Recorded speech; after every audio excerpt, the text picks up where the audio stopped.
up for one reason or another, my ex-partner wonders why I was not afraid to lose her.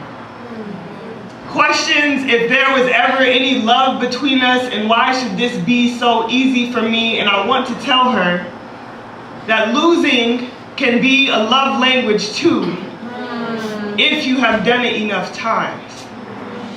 That I do not fear losing, for I have already lost many a thing, a sanity, a faith, a mother.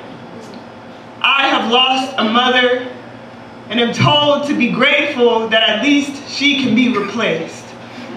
Grateful that the cancer didn't return to claim me too, that instead it gave me losing as my first love language, a tongue to speak in before I knew words, and a dying woman as my first home, the one who sacrificed herself for my sister and me, 2 children brought into the world on a Friday.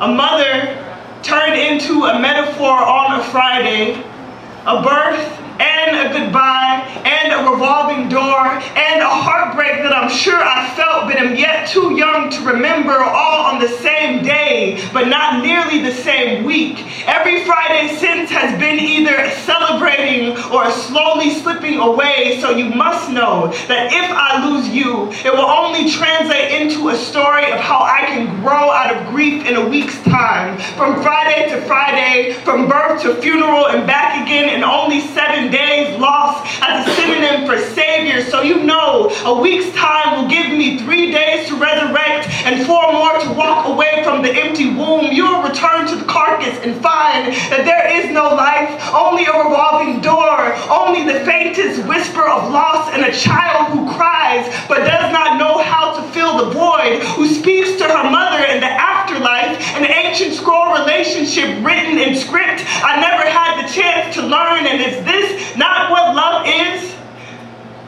My mother tongue, my birthright, and lessons of losing. Me knowing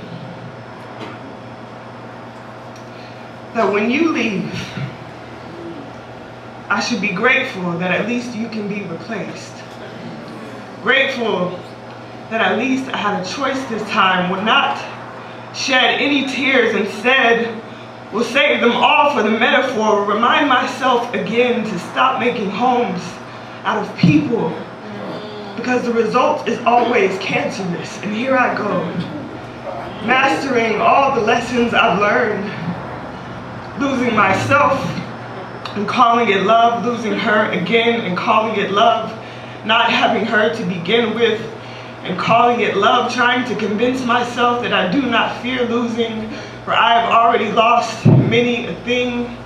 I tell my partner, I am still learning to be fluent in a language that does not feel like the absence of my mother. To hold another woman's heart,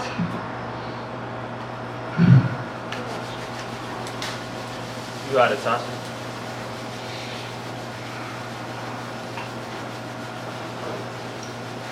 To hold another woman's heart whole in this new and trembling vocabulary I'm still learning. To speak in a love that feels more like birth than goodbye.